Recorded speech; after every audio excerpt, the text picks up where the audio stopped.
All right. We'll call the order, our Citizens Advisory Board meeting for April of 2021. We don't have minutes because Justin circulated videos of our last meeting, as he will for this meeting as well. The first thing, we have a couple presentations. Steve is not here. Stephen is not here today. So he was just going to comment a little bit on the TIP program, give us a little bit of update. We'll circle back to that probably in May. There wasn't anything of immediate time importance there. So we're going to scoot right in and have Jeff talk a little bit about where we are 2 years later and give us a little update from the census from a couple years ago. All right. Hi, everyone. Yeah, so I'm here because this month is 2 years since Census 2020 took place, and we are finally getting some data to roll out and data that we're still waiting for. So I'm just going to go through some quick things and some interesting things to let you know what's going on with all of this. So in 2020, the census was taken, and the most important reasons for the decennial census anymore are to get us basically three things: a total population of the country, a number to reapportion all our congressional numbers from each state, and redistricting for every state. So that data was released in the middle of last year and late last year. All the information was relayed to all the state governments and the federal government. All the congressional seats were switched around a little bit, and all the states have either finished or are finishing litigation on their new congressional boundaries. And that is the main things that we are getting out of the census now. And we are still waiting on a couple of other things, because right now the only information you're going to get is total populations of areas, a race component, and whether homes are vacant or occupied. That's really all we're getting from the census with the data that is released right now. But still coming tentatively later this year are the demographic profiles and the housing profiles, which are similar to some information we get in our American Community Surveys every year. That'll give us a little bit of more granularity on some data and is a little more helpful for general information. And that's really the most we get from the census these days, since they switched to a short form only. Next, just some neat and fun things going on. We have a new mean center of population and median center of population, as you can see, for the entire country. We have some maps here to show you how they have moved over time. Basically, these represent, in the mean center is if every person in the country was of an equal base value. Right here in Missouri balances everything out perfectly. And this is the track that has moved in every decennial census that we've held. They also keep track of the median, which is more of a north, south, east, west cross, where the balances of the north and south and east and west meet. And that is moved all the way down into southwestern Indiana. Nothing really important, but just cool to see the progression of where people have moved over time. And it's fun to look at. There we go.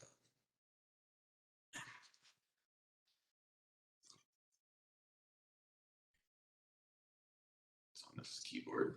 Switch your tabs.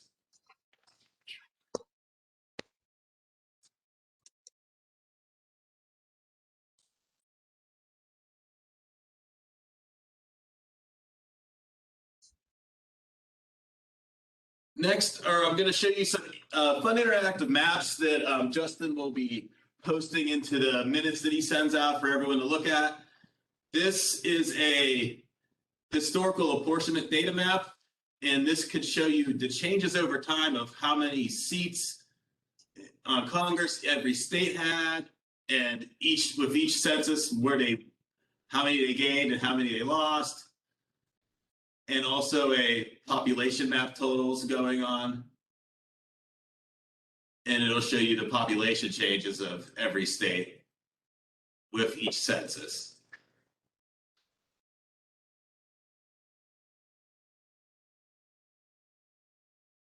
Here's another interactive map. This one is the totality of all the information that is available right now with the census.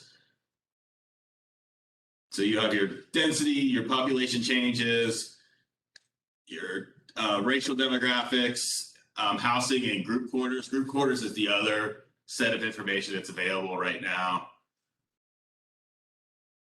As you zoom in, it moves into census tracts and just good FYI type of information that we have available right now with the census. But as I mentioned earlier, the census doesn't really give us a lot of use. Well, it's useful, but it's not as complete of a set of information as it used to be. So a lot of the census data we rely on these days is from the American Community Survey. This is released every year. They have a 1 year, a 3 year, and a 5 year where they take data of multiple years and they bring them all together for a estimate of different types of information that's available. The newest ACS, they usually come out in the middle of December. This one was delayed and just came out a couple weeks ago in March. So this is really where we get all our day-to-day census information that we pass out to people and that we put into our applications and things of that nature. And this is where you get your real useful and good, up-to-date, most current data, because in 5 or 6 years, we're still 3 years away from the next census, the decennial census, and the old stuff's now, very old, and it's not the best. So there's also on the census website some interesting maps that will give us some fun information with the ACS. This is a map that is broken down by county with all the great data that we get from the ACS of like foreign born status, employment status, education, internet access, poverty status. This stuff is all what you get in the ACS. The decennial census no longer deals with any monetary information. So anytime we need median household income information, things of that nature, we have to go to the ACS to get that data.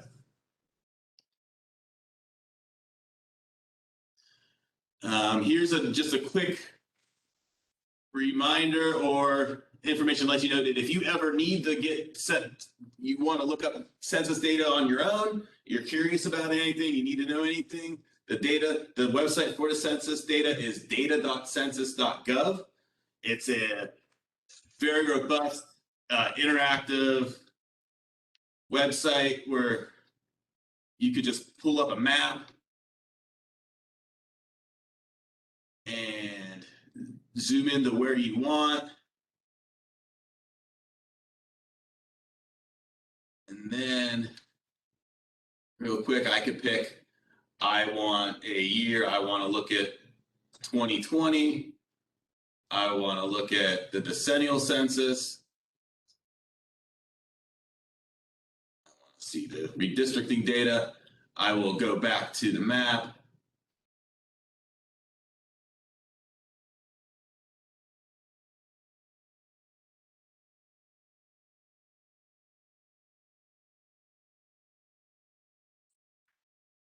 Pick your layer, you pick your place. This will populate your map of all the places.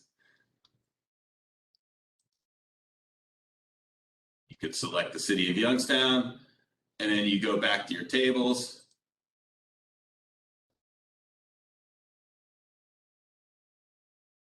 And boom, you have all the 6 tables that are available for the decennial census right now for the city of Youngstown. At first glance, it does seem a little difficult to move with, but if you play around with it, it's pretty easy once you get the hang of it. If anybody's ever curious about anything, get a hold of Justin or myself. I'd be happy to help anybody learn it, walk through it, or just give you information if you're at all curious. So that's really the juicy details of what's going on currently with the census. One other last interesting note is that, as you may be aware, all census information is very private, and it is illegal for people who work for the census to disseminate any personal data that could be conveyed by the census. But that privacy only lasts for 72 years. So just at the beginning of this month, the National Archives has released all the census records for 1950. And also on there, every census previous to 1950 is available.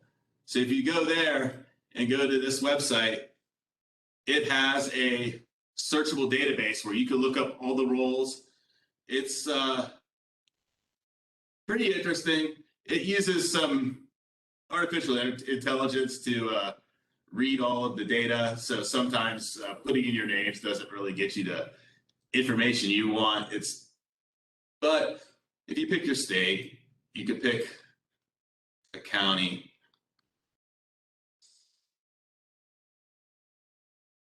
And it gives you all the roles. So then it brings them right up, and you could pick them and zoom in, and it gives you all the information that census taker went down to that street and knocked on all the doors and gathered all that information. Since we're outside the privacy thing now, it's all public record. So just a neat little thing. We'll have the link for that for you guys too, if it's something you would have fun looking at. But that's where we're at today. If you have any questions, ask. If you come up with any questions later, shoot us a line, and I'm here to help you out, let you know anything you need.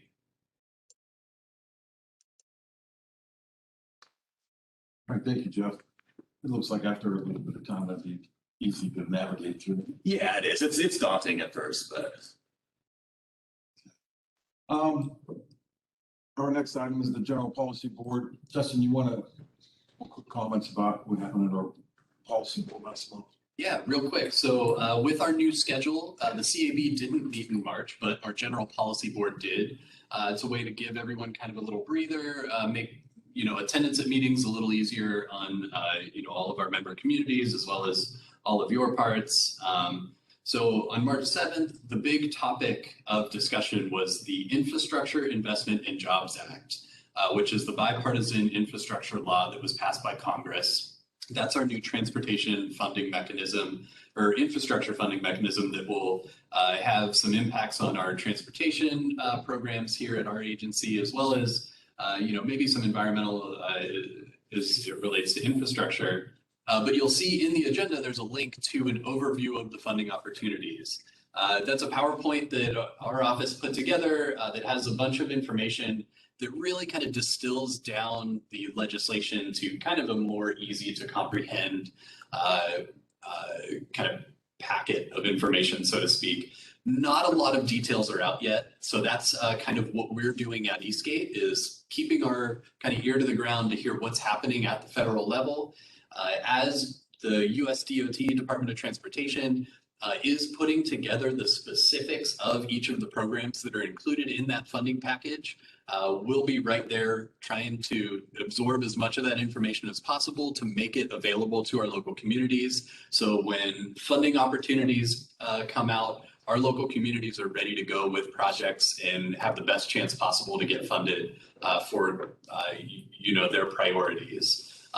Another aspect of it is that there's a lot of new policy opportunities included in this. So as we're combing through the legislation, we're pulling out things that are going to be relevant to the local communities and making sure that we're putting the best information available out there. So that link will take you to that PowerPoint. We'll also have a dedicated section of our website to the IIJA for all kind of the updates that come out as the federal government kind of processes this big piece of it. So coming up next, the next policy board meeting is June 6th. If you're interested in attending, like always, let me know. I'll make sure that you get the connection information and the agenda and everything beforehand. Also, if there's things that you think should be communicated as part of the Citizens Advisory Board's report to the policy board, that's another thing you could let me know, and I'll make sure to try and package that in. And I think we'll have a conversation later this meeting where that may come into play. But that is all I have for policy board.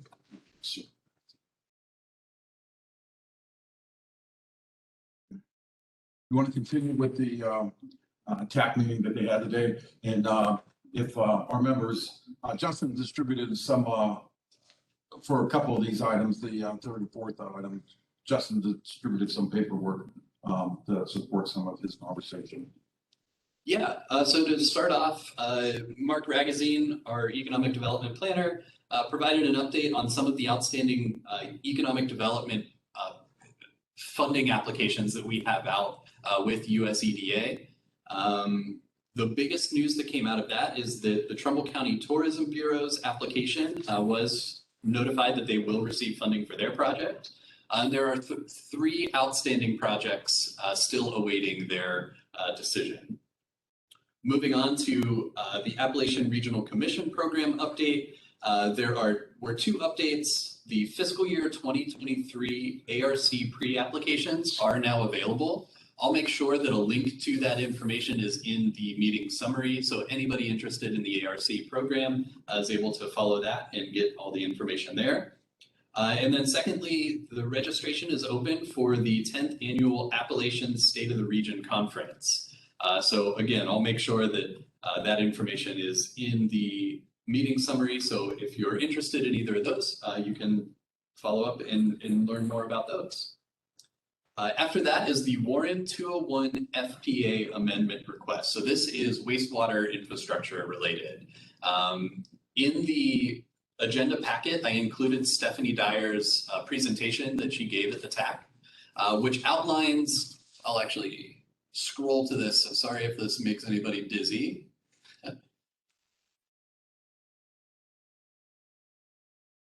So for these facility planning areas, what they do is they map sewered areas and areas that have to abide by certain wastewater prescription language for handling wastewater. So in these maps are identified areas that need addressed, and all of this information is just preliminary at this point, just to allow everybody a first look at what's being discussed. A resolution will be brought forth in the upcoming months to make this official. But on this map that you can see here, that orange area, the red line is what's considered a facility planning area boundary. The shaded hashed red area currently is not within the boundary. So in order for a sewer project to take place in this orange area, that boundary needs to be adjusted. And this is kind of the first step in the process. So the area that's looking to be sewered is currently under a consent decree by EPA, and they are looking to get those properties access to sewer, in addition to building a package plant to handle the wastewater treatment aspect of it. So this is all part of the process. If there are any technical questions, those should be directed towards the Trumbull County Sanitary Engineer. And just as kind of a heads up, this information will be brought back to the board in the coming months with a resolution, just to kind of make this official and make sure we can make this change to our data to best reflect the projects that are upcoming. After that, I gave a presentation on the fiscal year 2023 planning grant and the applications that we received for this program. We received 7 applications, and this is kind of how the funding works out. The planning grant program, we make $30,000 available for local communities to apply to us to conduct transportation-related plans. So as you can see, the grant request column adds up to $79,524. So unfortunately, we won't be able to fund every project that came in, but we're going to go through a scoring process that identifies the projects that best meet the program criteria. And what we're looking for from both the Technical Advisory Committee and the Citizens Advisory Board is for you to provide comments on the applications that were received. So you'll see in the agenda packet, there is the community name that submitted the application, the name of their project, as well as a brief description that they included in their application. All of these projects are on, or applications rather, are on our website. In the agenda, you could click this link and it'll take you right there.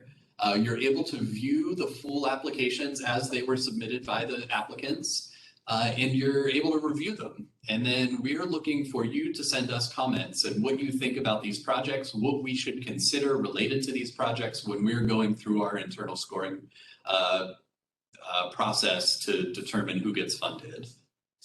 So we'll open that comment period for a full month. When we come back to the next CAB meeting, that'll kind of be the deadline for when we need feedback on these. So if you're interested in participating and taking a look at what was submitted, feel free to go to that webpage, take a look through the applications and let us know what you think. And we'll be sure to incorporate that into our scoring. So I will jump back to our agenda.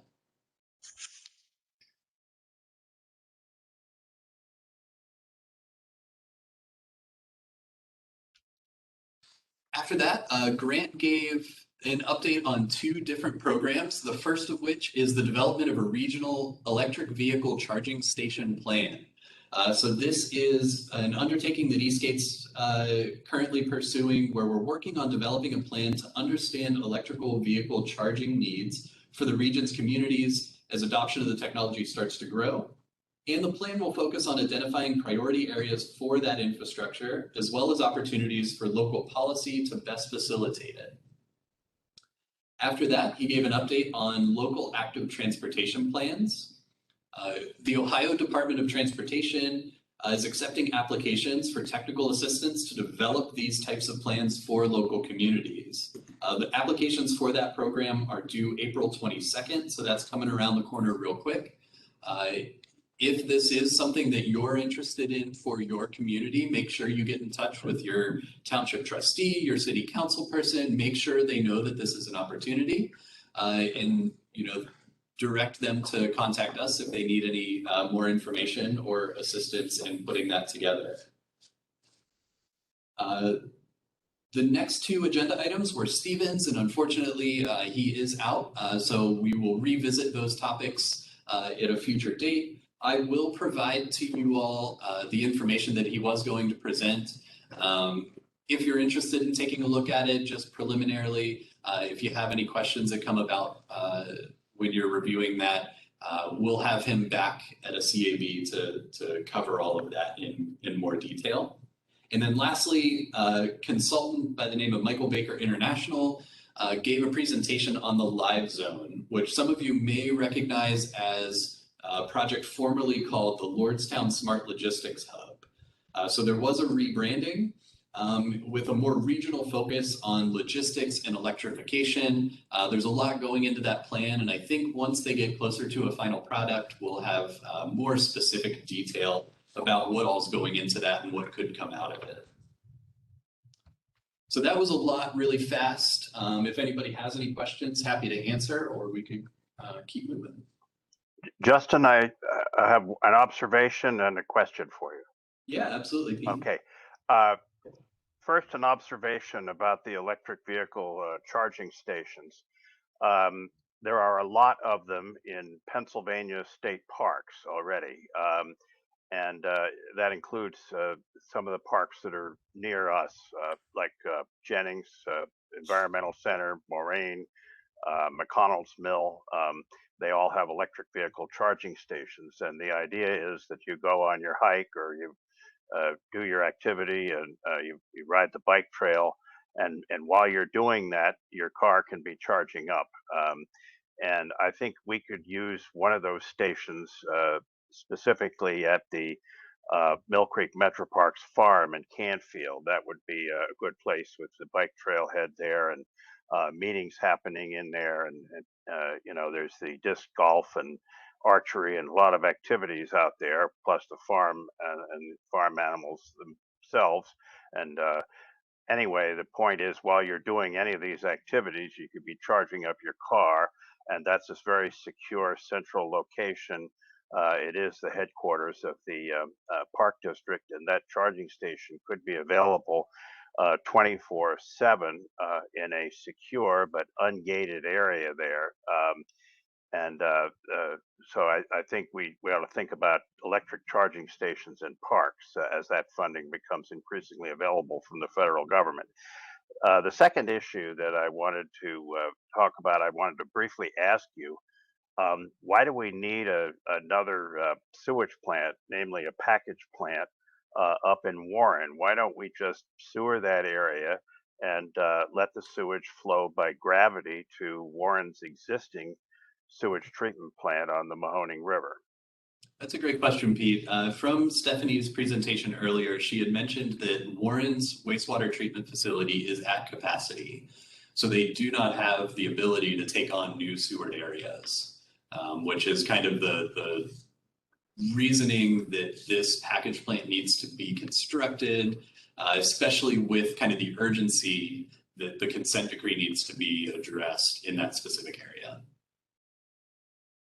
That's surprising that the Warren sewage treatment plant is at capacity in spite of all the population losses and industry losses in this area. Yeah, great point. And I think, you know, some of it may have to do with maintenance upkeep and kind of the conditions of the facility itself. You know, I don't know specifically the standard to which all of that has been maintained, but you know, as infrastructure ages, its ability to kind of perform at its original level certainly deteriorates. Well, would it be cheaper then to build that package plant than to expand the existing Warren sewage treatment plant? That's a great question. I don't have an answer for that. That would be something that either between, you know, Warren's wastewater department or the Trumbull County sanitary engineers, they would have better information on.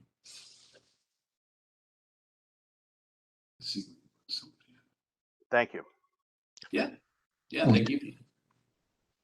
Justin, Yes. here's a question, and this has come up at Trumbull County Council of Governments as well as Trumbull County Emergency Management. When you put these charging stations for the electric cars out there, whoever the local township, city, whatever, the question is, you plug a car into a charger and the car catches on fire. You better have a foam system to put the fire out. And a lot of the fire departments, especially the remote ones, don't have that ability. You sure don't want to pour water on an electrical system. The same problem exists if the car's in an accident and catches fire out on the highway. Is anything being done to address accidents or charging problems? That's a great comment. And I think, you know, a part of why we're doing this plan is to try and get out ahead of all of these issues and to really take a broad survey of what the best practices are. So certainly when it comes to safety issues like you're addressing, that's something, you know, we're going to look at and make sure that we're looking at what other communities are planning for, how they're addressing these issues, and seeing what we could learn from other communities that have already taken that step.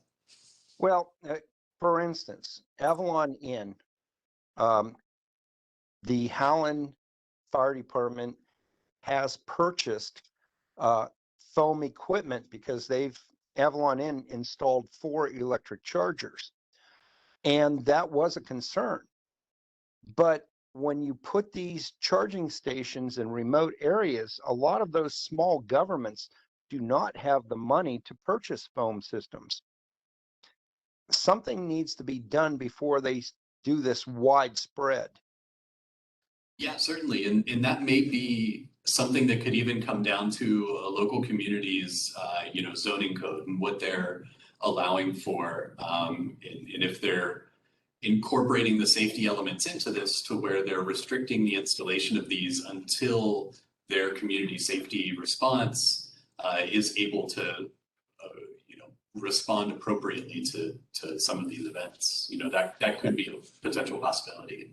But see, the problem is, for instance, here in Vienna, I know of 6 electric vehicles in the township. So should everyone else in the township foot the bill for a foam system just in case one of those 6 vehicles catches on fire? You follow? It's Yeah, at this point, it's just not fair.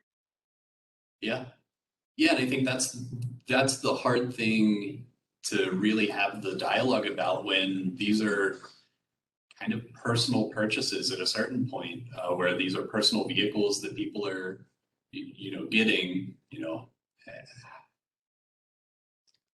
Yeah, I wish I had a better answer for you at this moment, but I think what you're addressing is. No, I understand. It's just something that needs to be addressed. Yeah, and absolutely. And on even the national level, it has not been done yet. Mm-hmm. They need to help the local communities if they want to do it safely. Thank you. Yeah, thank you, Phil. Phil, in your situation, I was hearing a while ago that the reserve station was getting a phone for those electric battery fires. And since you're mutual aid with the reserve station, as they are with all adjacent townships up there, I could follow up on that and see if they went through with that situation. Well, they do. They have a foam system that uses a chemical from DuPont, which is PFFF. It is a known carcinogen. So they're trying to go to another foam system. This is nationwide. They are actually, the federal government is reaching settlements with different military installations where they have used this for years, and now their drinking water's corrupted from this.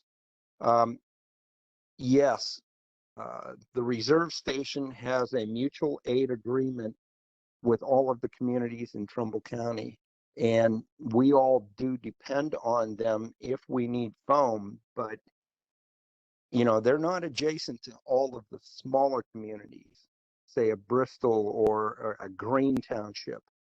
And yes, there are electrical cars there as well.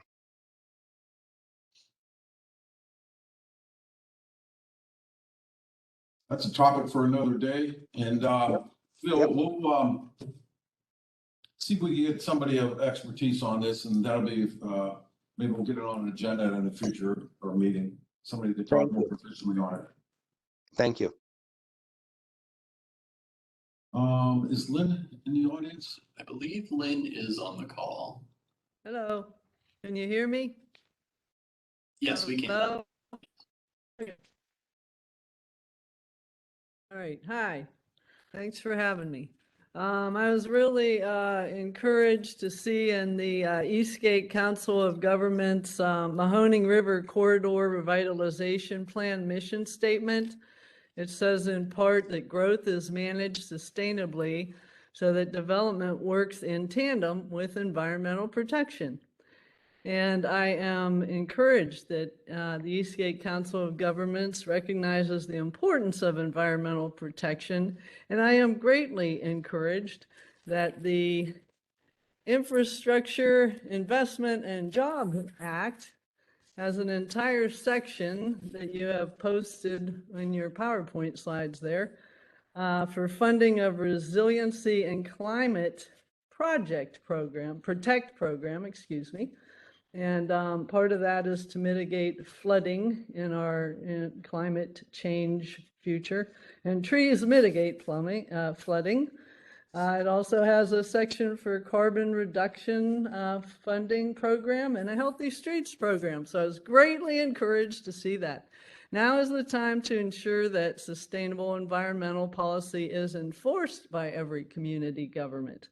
Protection of the natural resources we have is really crucial during any development, and now enhancing and adding to these areas, natural areas, is a crucial component of any development plan. So you can see that this Infrastructure Investment and Jobs Act is funding this kind of stuff. So that's really greatly encouraging. Back in October, I mean, you can read rather this, what I'm referring to now, what I'm speaking about this evening. And I don't want to read everything verbatim. You can see, Justin, thank you very much for helping me type all this stuff up. Back in October, the Mahoning Valley Tree Consortium was held at YSU. And that's why I'm on the Citizen Advisory Board for Eastgate. I was told there that I should get to these meetings.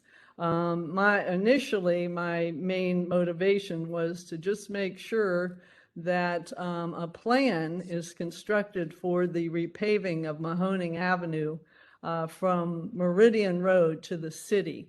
That is exactly the same as the Fifth Avenue repaving project, incorporating trees, incorporating pollinator plants, green spaces. So that was my first motivation. Since then, there's a lot of other very crucial areas that need addressed. But I wanted to bring this to the Citizen Advisory Board so they could advise the policy board of these type of plan changes and policy changes that will be necessary.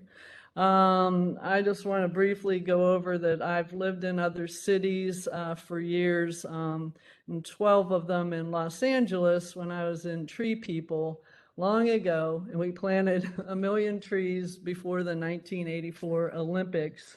And in Austin, 6 years, and they are the most environmentally progressive city I've ever seen. They work around the trees. They don't put any development in by clear cutting. They preserve the older trees, and they keep as many trees as possible, recognizing the benefits of trees, and also because they are directly over the Edwards Aquifer where they get all of their drinking water. Since 2007, I've been a volunteer in Trees Please, working on urban reforestation in Youngstown, Ohio. So I come to you this evening about the topic of our climate crisis emergency and needing an environmental policy initiated immediately to help mitigate its destructive effects. If you're noticing the couple of rainstorms we had in the last couple of days, one today, one last night, our warming climate is going to make more intense, even common rainstorms, because the climate, the air is warmer and holds much more moisture. So trees are a great way to help out the storm sewers. That's just one of the things they do.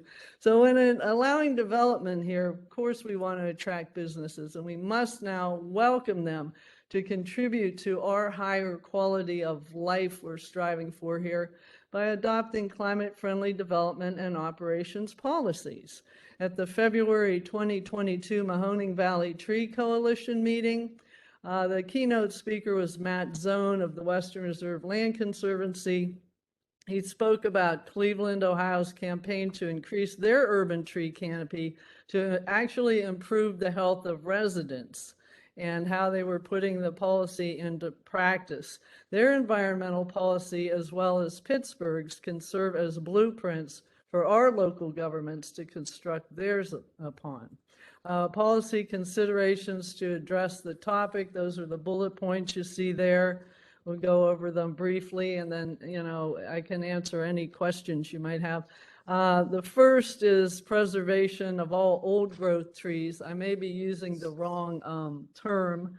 According to biology professor Lauren Schrader, old growth trees are very old and in a combination of a ecosystem where they've been there for, undisturbed for a long, here comes another hard rainstorm, for a long, long time. But what we're talking about here is the preservation of the largest trees, because they're the most effective at sequestering carbon, CO2. And I said before, clear cutting is frowned upon in places that rely on clean water. No clear cutting of trees for development, and every development plan must be developed with large tree preservation prioritized. No draining of wetlands or artificial rerouting of them for development. These are the natural filters of pollution, and they help trees grow elsewhere. Every development project, whether they're excavating or not, needs to give back to the Mahoning Valley by planting trees where they are most needed. Warren and Youngstown's urban canopy is woefully sparse, resulting in residents suffering bad health outcomes in these areas. Every road building and/or paving project, every development and expansion project would require disturbing the soil. Any type of digging or any type of excavation now must include a tree planting plan from expert consultants. And I have them listed below on this, what you're looking at there. The Eastgate Council of Governments could join the Mahoning Valley Tree Coalition, which includes local volunteer tree planting groups, Trees Please, Plant Ahead Ohio, and the YSU Legacy Forest Project. The advisors to these groups are the tree experts Lola Lewis and Tom Macy of ODNR's Forestry Division, and Tom Macy is in the Healthy Forests section. Dr. Lauren Schrader, biology professor emeritus of YSU. Dr. Dan Herms, vice president of research and development of Davy Tree Preservation. And Eastgate would be a great fit in this coalition, along with existing members, Healthy Community Partnership, Mercy Health, YNDC, Trumbull Neighborhood Partners, Friends of the Mahoning River, and Boardman Schools. And I'd like to submit this report and request the General Policy Board recommend local communities consider adopting these policies. I ask that the board make a request to the Eastgate staff for the inclusion of these policies into future planning documents. And I thank you very much. Thank you, Lynn. Lynn, I have an observation and a question for you, if I may. Yes, Pete. Okay. First of all, relative to the Mahoning Avenue Improvement Project, I think we ought to have bicycle lanes in both directions on Mahoning Avenue. We certainly have plenty of room for that. Especially, they would be especially useful if we ban all parking on Mahoning Avenue so that the cyclists wouldn't have to keep evading parked cars. Now, relative to the tree issue, I think that the Mahoning County Land Bank and Youngstown City Council and all the other relevant governing bodies, I think should require that we plant trees on all demolition sites. We have so many of them in Youngstown, and if we're not going to redevelop them right away, why not plant trees there as a starting point? It's not going to cost that much money. Yeah, we've been doing that. The Legacy Tree Project at YSU They went up to North Hine Avenue and did mass planting. But what I've conferred with the land bank, and I said, you know, they needed Sanborn maps. They needed to know where the buildings were demolished and all the crud was put into the foundations, where the driveways were and everything. So, because digging into that was excruciating, and you have to know where the demolition was actually done, because we didn't enforce, you know, thorough demolitions like most of the houses in Youngstown. Everything was just dropped into the basements, and then it was covered over. So there's Sanborn maps that need to be consulted when planning these. We also helped, you know, Trees Please do an orchard somewhere over on Idlewood, and they had those maps. We also had a lot of firemen who were volunteers. But yeah, that's a main goal that's ongoing. We've been doing it. All these vacant lots, many of them, they've been putting first, we put down cardboard, you know, and then we put down wood chips, and then we put seeds in there for pollinator plants. So many of the, you know, the land bank properties are being done that way as we speak. And, you know, there's ever increasing need to just increase these plantings, you know, everywhere. So, and I agree with bike lanes. I know you're an avid bike rider, and I like to ride my bike. And I did get hit on Mahoning Avenue one time riding my bike. There's a sort of a bike lane there, but yeah, it's dangerous. Lynn, if you would be so kind to entertain us, we would like to continue this conversation at our next meeting. I would love to entertain you, but I am a retired country western singer because I ran out of wigs. So I was, we're gonna talk to either Deb Flora or her staff about the status of, she has accumulated, I was gonna say hundreds, but probably it's over 1,000 by now, parcels around town, just in the Youngstown immediate area. And Yep.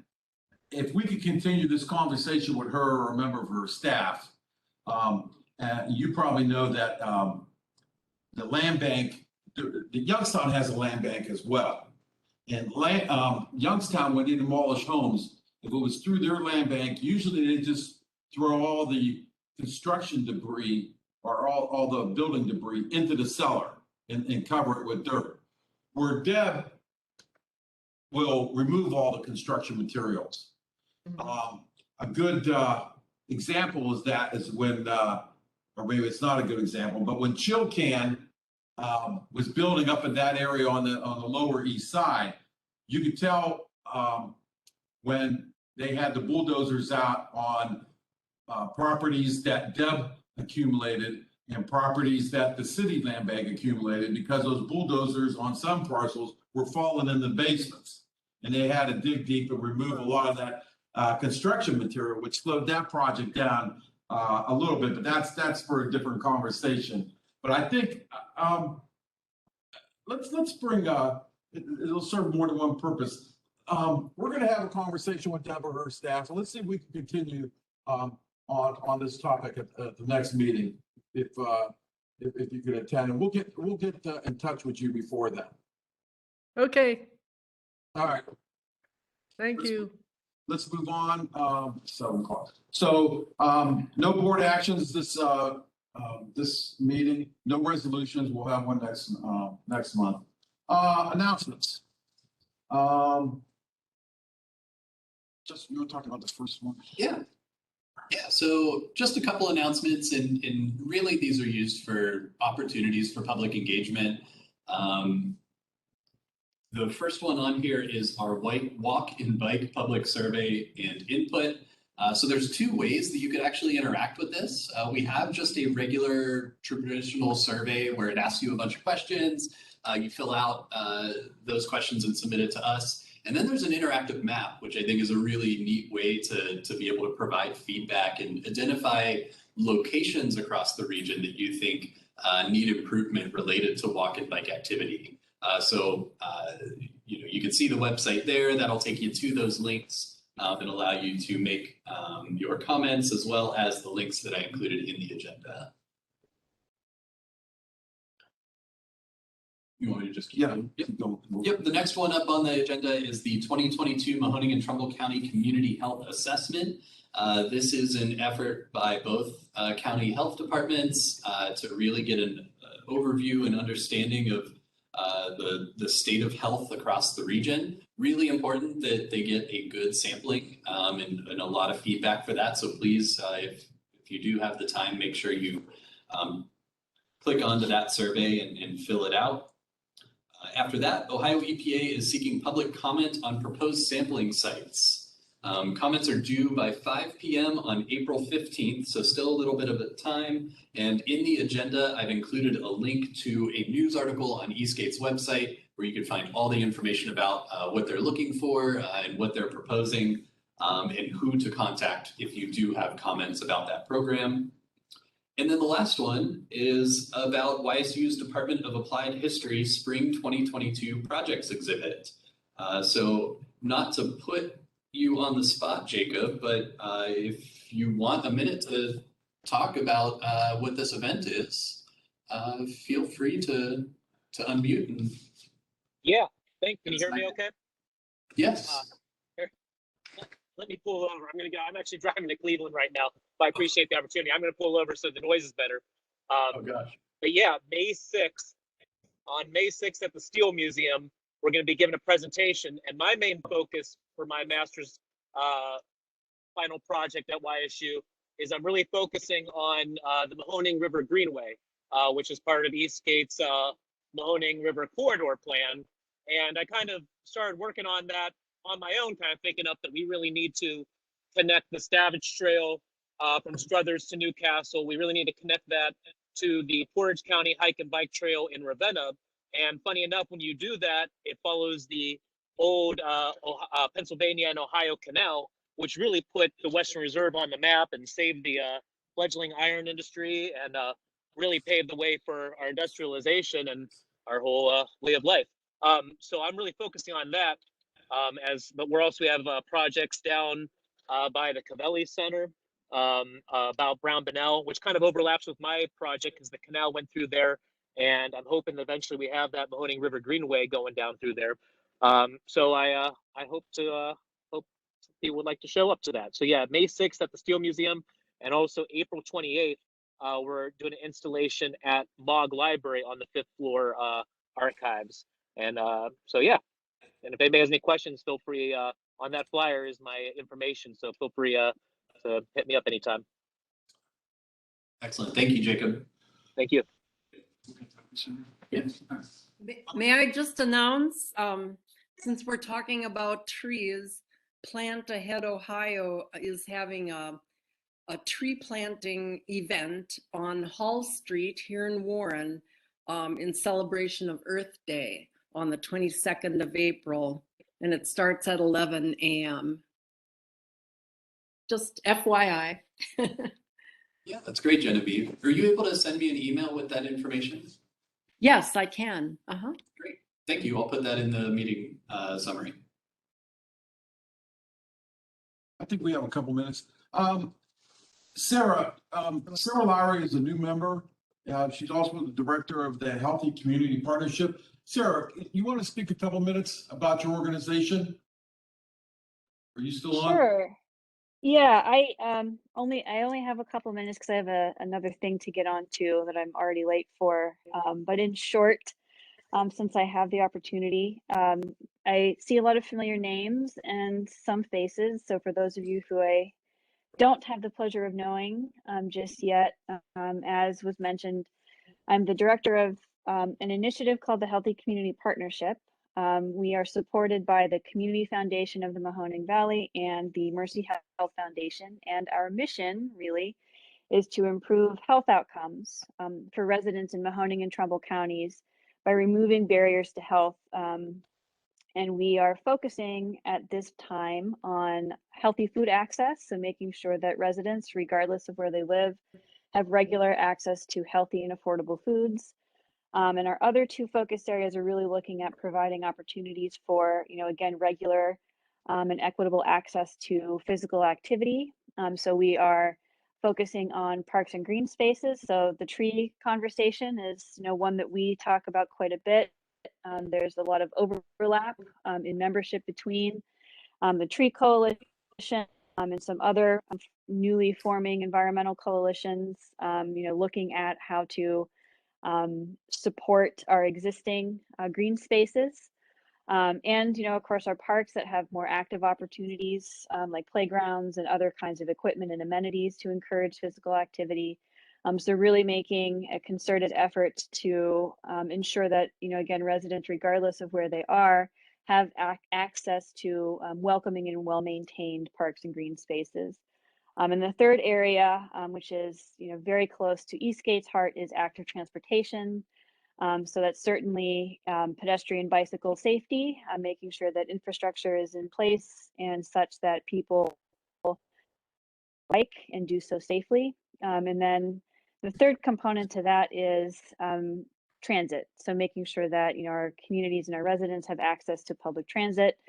Because while you may not think of public transit as active transportation, it is, because if you think about how you use transit, you have to walk to a bus stop and then from the bus stop to your destination. So it is more active, say, than using a personal vehicle. And really, that team is thinking through how do we make sure that our communities are built for people, and that people can get where they need they are using to get there.